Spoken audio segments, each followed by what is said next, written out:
Ryu dan Jen adalah naga kembar, lahir di bawah bintang yang sama dan ditakdirkan untuk mewarisi takhta perlindungan langit. Mereka tinggal di kahyangan langit dan diperintahkan oleh dewa naga wanita yang sangat cantik yang bernama Dewi Supreti. Dewi Supreti memerintahkan dua naga kembarnya agar tidak memasuki wilayah biru yang sangat. Sesat buat makhluk hidup, Dewi Supreti berkata, Wahai dua nagaku, yang kembar yang saya sayangi Ryu dan Jen, janganlah kalian memasuki wilayah cahaya biru itu. Karena apabila kamu melanggar, kamu akan dapat akibatnya. Tetapi Ryu dan Jen tidak mendengarkan kata Dewi Supreti karena begitu penasarannya dua naga ini masuk ke cahaya biru itu dan menemukan buah biru yang besar. Dan ia pun memakan buah itu dengan lahapnya dan kepalanya merasa panas dan pusing sehingga dia hilang ingatan dan terbang.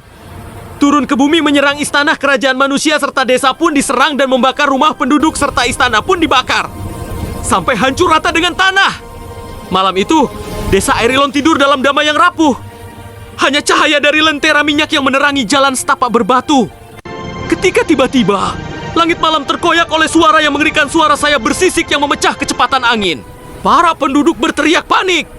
Beberapa berlari ke arah sumur, yang lain mencoba mencari perlindungan di balik lumbung kayu.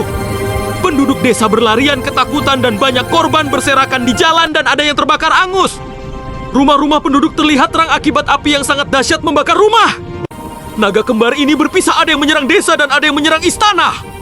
Dan akhirnya naga Ryu menjauhi desa Aerilon. Malam itu, istana Sarafina, lambang kemegahan kerajaan Alandor, bersinar dengan ribuan lilin. Raja Saron merayakan ulang tahun kemasannya. Tawa dan musik meramaikan aula dansa. Para bangsawan merasa aman di balik tembok batu kapur yang konon tak tertembus. Di luar, penjaga utama, Kapten Veliers, merasakan ketenangan yang terlalu dalam. Dan melihat dari atas awan begitu tenang tak lama seekor naga terjun menuju istana dan mengobarkan api yang dahsyat. Para bangsawan berlarian keluar dari istana dikarenakan istana akan rubuh dan hancur akibat serangan Nagasi. Jen yang begitu tak bisa mengkontrolkan dirinya. Istana begitu hancur angus terbakar api yang dahsyat dan terlihat banyak bangsawan tewas angus berceceran di jalan. Terlihat para bangsawan yang masih hidup menyelamatkan korban yang masih bernyawa. Kapten Veliers begitu marah dan mengangkat pedangnya dan melawan naga itu dengan sendiri. Kapten Veliers berkata, Wahai naga, mengapa kamu menyerang istana Serafina? Apakah sembahan kami yang selalu menyembah Dewi Supreti? Apakah ada yang kurang atau ada yang melanggar aturan? Lihatlah, wahai naga suruhan Dewi Supreti, begitu banyak korban yang tak berdosa yang kamu bunuh. Naga Jen berbicara di depan Kapten Veliers. Aku tak bisa mengontrol diriku. Kepalaku sakit dan tenggorokanku begitu sakit. Aduh, sakit. Wahai kamu, pemuda sapa kamu. Kamu cari mati di hadapanku. Kapten Veliers berpikir sejenak dan berkata dalam hatinya, Sepertinya naga ini telah memakan buah racun yang dapat menghilangkan ingatannya. Sepertinya ini bukan suruhan Dewa Dewi Supreti. Sebaiknya saya melepaskan naga ini dan menyuruhnya pergi jauh dari istana. Naga Jen pun menjauhi Kapten Veliers dan terlihat naga Ryu menyerang desa. Warga desa pun tak mau mati sia-sia dan akhirnya warga desa bersatu dan dipimpin kakek Liu Bei.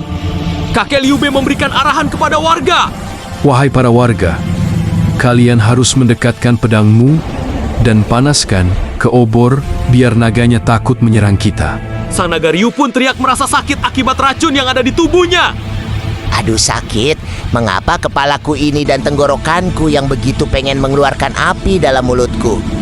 Tolong saya Dewa Dewi Supreti, aku nyesal memakan buah biru itu.